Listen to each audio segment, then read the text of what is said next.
ሰላም ጤና ይስጥልኝ የክንፋን መረጃ ቤተሰቦቻችን የተመረጡና ወቅታዊ ዜናዎችን ዘንላችሁ ቀርበናል። አብራችሁን ቆዩ። በመጀመሪያም አርዕስተ ዜናውን እናሰማችኋለን። ኢትዮጵያ በዓለማችን ከሚካሄዱ ግዙፍ ኮንፈረንሶች አንዱ የሆነውን ኮፕ 32 ለማስተናገድ መመረጧ ተሰማ። በክልበት ዞን የሚገኙ ነዋሪዎች የህወሓት ቡድን በክልሉ ከፍቷል ያሉትን ጦርነት የሚያወግዝ ሰላማዊ ሰልፍ ማካሄዳቸው ተነገረ። ኢትዮጵያና ሳውዲ አረቢያ በስራ ገበያ ላይ የሁለትዮሽ ስምምነት ከተፈራረሙ በኋላ ባሉት 2 ዓመታት ውስጥ ከግማሽ ሚሊዮን በላይ ለሚሆኑ ኢትዮጵያውያን በሳውዲ አረቢያ የስራ ዕድል መፍጠሩን ኤምባሲው አስታወቀ። እነዚህና ሌሎች ዝርዝር ዜናዎችንም ይዘንላችሁ መተናል። አብራችሁን ቆዩ። መረጃዎቻችን በየጊዜው እንዲደርሷችሁ ቻናላችንን ሰብስክራይብ በማድረግ የደወል ምልክቷን ይጫኑ። ሪፖርተር ጋዜጣ በርዕሰ አንቀጹ ላይ የጦርነት ስጋት ደመና ይገፈፍ በሚል ርዕስ ሰፋ ያለ ሀተታ አቅርቧል። በዚህ ምንባቡ ላይ በኢትዮጵያ ውስጥ የሚካሄዱ አለመግባባቶች በባህላዊ ሆነ በዘመናዊ ዘዴ መፈታት እንዳለበት፣ ከጎረቤት ሀገሮች ጋር የሚፈጠሩ አለመግባባቶችም በሰለጠነ መንገድ ፈር ማስያዝ እንደሚገባና ሌሎች ተያያዥ ሀሳቦችንም አብራርቷል። እኛም ይህንን ጽሑፍ እንደሚከተለው እናቀርበዋለን። ኢትዮጵያ ከአሁን በኋላ የጦርነት ነጋሪት የሚጎሰምባት ሀገር መሆን የለባትም። የኢትዮጵያ ስም ከጦርነት፣ ከግጭት፣ ከእልቂትና ውድመት መዝገብ ውስጥ መፋቅ ይኖርበታል። ውስጣዊም ሆነ ውጫዊ አለመግባባቶች በባህላዊ ሆነ በዘመናዊ ዘዴዎች ተቋጭተው ለጋራ ልማትና እድገት የሚረዱ እቅዶች መውጣት አለባቸው። በሀገር ውስጥ ልዩነቶችን ከሀገር ሕልውና በታች በማድረግ በንግግርና በድርድር በማጥበብ ለብሔራዊ ጉዳዮች ተቀራራቢ አቋም መያዝ ያስፈልጋል። ከጎረቤት ሀገሮች ጋር የሚፈጠሩ አለመግባባቶችን በሰለጠነ መንገድ ፈር በማስያዝ የጋራ ልማት ማቀድ ላይ ማተኮር ይገባል። ውስጣዊ ችግሮችን የሚያባብሱ አላስፈላጊ ድርጊቶችን በመግታት ለጋራ ሀገር ልማትና እድገት የበኩሉን ሚና መጫወት የሚያስችሉ አማራጮች ላይ ትኩረት ይደረግ። ገዢው ፓርቲ ብልጽግና ከተፎካካሪዎቹ ሆነ ትጥቅ አንግበው ከሚፋለሙ ኃይሎች ጋር በችግሮች ላይ በግልጽ ተነጋግሮ መፍትሄ እንዲገኝ ይስራ። ተፎካካሪዎቹም ሆኑ ትጥቅ ያነገቡ ኃይሎች የሚፈለግባቸውን ለመወጣት ይዘጋጁ። ከጎረቤት ሀገሮች በሰላም አብሮ ከመኖር ባለፈ በልማት ተሳስረው በአንድነት ለማደግ የሚያስችሉ ውጥኖች ይኑሩ። ጉርብትና ለጠላትነት መጠቀም የሚሹ ካሉ መንገዳቸው ትክክል እንዳልሆነ ሳይታክቱ በማሳየት በወዳጅነት ውስጥ ሊገኝ የሚችል ጥቅምን አሻግረው እንዲያዩ ማገዝ ጠቃሚ ነው። ኢትዮጵያ በአካባቢው የባህር በር ካላቸው ሀገሮች ጋር በህጋዊና በሰላም መንገድ ትስስር ፈጥራ እድገቷን ማቀላጠፍ የምትችል ከጠላትነት ይልቅ ወዳጅነትን በማጠናከር ስለሆነ እዚህ ላይ ይበርታ። ኢትዮጵያ ካላት ሀብት ላይ ለሌሎች ማቋደስ የምትችል መሆኗን በጥናት ላይ የተመሰረቱ ፖሊሲዎችና ስትራቴጂዎችን በመንደፍ በሰጥተው መቀበል መርህ የጋራ ሀብቶችን መጠቀም እንደሚቻል በሰከነ መንገድ ማሳየት ከቻለች ወደ ግጭት የሚወስዱ ምክንያቶች አይኖሩም። ኢትዮጵያም ሆነ ጎረቤቶቿ አጣፋንታቸው መወሰን ያለበት አብሮ በመልማትና በማደግ እንጂ ጦር በመማዘዝ በልቂትና በውድመት እንዳልሆነ ሊታወቅ ይገባል። አፍሪካ ቀንድ ውስጥ ያሉ ሀገራት በሙሉ በጋራ ልማትና እድገት ተባብረው ቢነሱ ድርቅ፣ ረሃብ፣ ስደት፣ ጦርነት፣ እልቂት፣ ውድመትና መፈናቀል አይኖሩም ነበር። በውክልና ጦርነት አንዱ የሌላውን ጠላት እየሆኑ በየቦታው ግጭቶችን ባይቆሰቁሱ ኖሮ አካባቢው ተስፋ በቆረጡ ሰዎች አይሞላም ነበር። ከዚህ ቀደም በኢትዮጵያ፣ በኤርትራ፣ በሶማሌና በደቡብ ሱዳን ሰብአዊና ቁሳዊ እልቂትና ውድመት ያደረሱ ጦርነቶች ጠባሳቸው ሳይሽር አሁንም ፍጅቱ አላቆመም።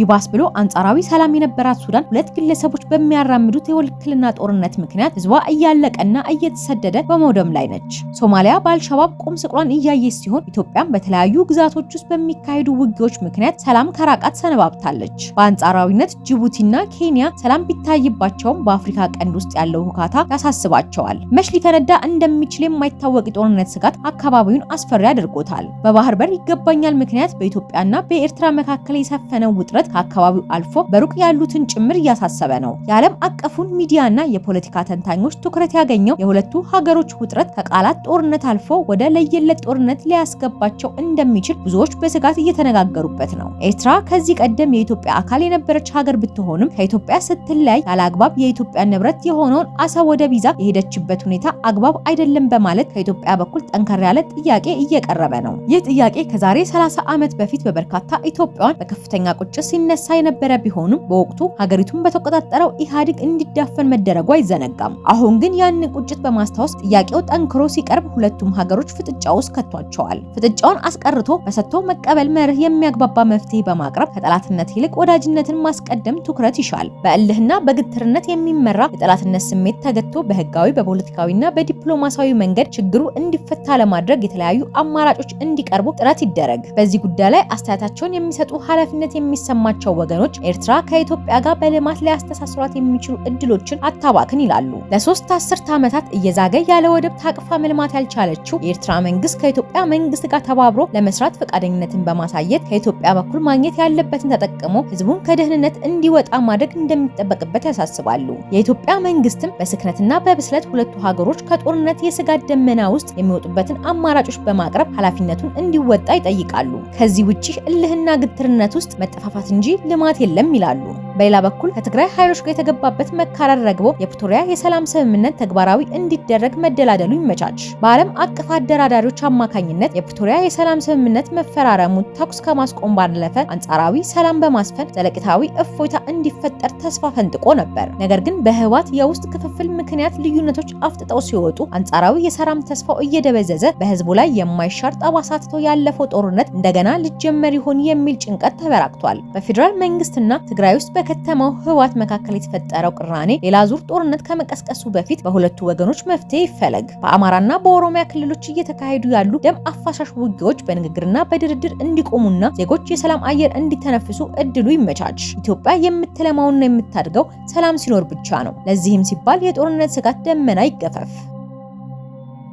የአፋር ህዝብ ሰላምና ልማት ይፈልጋል። የጦርነት ጉዳትና አስከፊነትን ጠንቅቆ ያውቃል። እኛ ከክልላችን አልፈን ወዴትም አንሄድም። ስለዚህ በራሳችን ሀገር ሰላም ይስጡን ሲሉ የክልበት ዞን አስተዳዳሪ ተወካይ ተናገሩ። የህወሓት ቡድን ጥቅምት 26 2018 ዓ.ም በአፋር ክልል ወሰን ውስጥ በመግባት 6 መንደሮችን በጉልበት በመቆጣጠር ንጹሃንም በሞርታርና በዙ 23 ድብደባ በመፈጸም የፕሪቶሪያ ስምምነትን በግልጽ አፍርሷል ሲል የክልሉ መንግስት ማስታወቁ ይታወሳል። ጊዜያዊ አስተዳደሩም ሆነ ህወሓት ይህንን ክስ አጣጥለዋል። በህወሓት ተይዘዋል በተባለባቸው በክልበት ዞን ስር በሚገኙ 2 የገጠር ወረዳዎችና ከተሞች የሚኖሩ ነዋሪዎች የህወሓት ቡድን በክልሉ ከፍቷል ያሉት ጦርነት የሚያወግዝ ሰላማዊ ሰልፍ ትላንትና አካሂደዋል። በሰልፉ ላይም የሻዕቢያ ተላላኪዎች እኛን አይወክሉም፣ የአፋር ተወላጅ ሆነው ወደ ኤርትራ ታጣቂዎች የሄዱ ወጣቶች የአፋርን ህዝብ አይወክሉም፣ የፕሪቶሪያው ስምምነት በፌዴራላዊ ስርዓት ይከበር፣ የአፋር ህዝብ ጦርነት ሳይሆን ሰላምና ልማት ነው የሚፈልገው የሚሉና ሌሎችም ድምጾችን አሰምተዋል። በሰልፉ ላይ የነበሩ የዞኑ ነዋሪዎች፣ የተለያዩ የወረዳ ባለስልጣናትና የዞኑ አስተዳዳሪ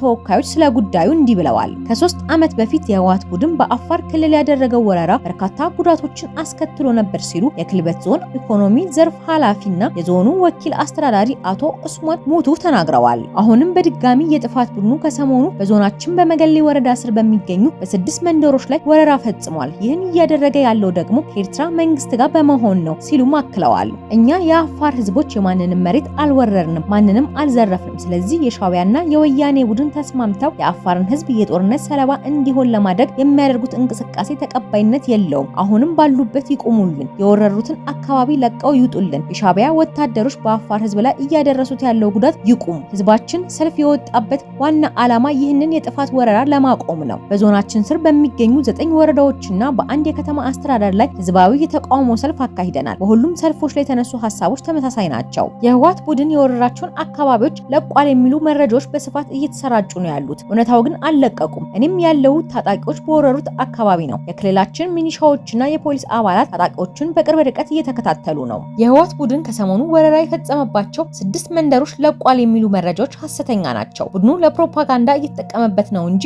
አልለቀቀም። እኔ ራሱ በስፍራው ነኝ። እንኳን የወረራቸውን ቦታዎች ሊለቅ ይቅርና ተጨማሪ አካባቢዎችን ለመውረር እየጣረ ነው። የአፋር ህዝብ ሰላምና ልማትን ይፈልጋል። የጦርነት ጉዳትና አስከፊነትን ጠንቅቆ ያውቃል። እኛ ግን ከክልላችን አልፈን ወዴትም አንሄድም። ስለዚህ በራሳችን ሀገር ሰላም ይስጡን። ኤርትራም ከኛ የወሰደችው መሬት እንጂ እኛ ከሷ የወሰድነው የለም ብለዋል። አንድ የኢሬፕቲ ወረዳ ባለስልጣን የአፋር ተወላጅ ወጣቶች ከህወሓትና ከኤርትራ ታጣቂዎች ጋር ጥምረት ፈጥረው በክልሉ የአፋርን ብሔራዊ ሰንደቅ ዓላማ ይዘው እንቅስቃሴ እያደረጉ ነው የሚባለው ወሬ ውሸት ነው ብለዋል። አንድ ወጣት የአፋር ተወላጅ ነኝ እያለ በማህበራዊ ገጾች ላይ ከህወሓትና ከኤርትራ ጋር የአፋር ወጣት ጥምረት ፈጥሯል እያለ እያወራ ነው ሲሉ ተናግረዋል። ነገር ግን መዘንጋት የሌለበት ጉዳይ እሱ አንድ ሰው መሆኑ ነው። ይህም የአፋርን ህዝብ አይወክልም። በዞናችን አንድም ወጣት ከህወሓትና ከኤርትራ ጋር የተስማማ የለም ብለዋል። የአባላ ከተማ ከንቲባ አቶ ሐሰን አብደላ በበኩላቸው የህዝቡ ፍላጎት ሰላም ነው፣ ቡድኑ ግን አሁንም በተለያዩ አካባቢዎች ጥቃት እየፈጸመ ነው። ከኤርትራ መንግስት ጋር ጥምረት በመፍጠር ከሰሞኑ በክልላችን እየደረሰ ያለውን ጉዳት በመቃወም ነው ህዝቡ ዛሬ ሰልፍ የወጣው። ህዝቡም ከፍተኛ ቁጣ ላይ ነው ያለው ብለዋል። አሁን ላይ በዞናችን የሚገኙ ወጣቶችን ወደ ህወሓትና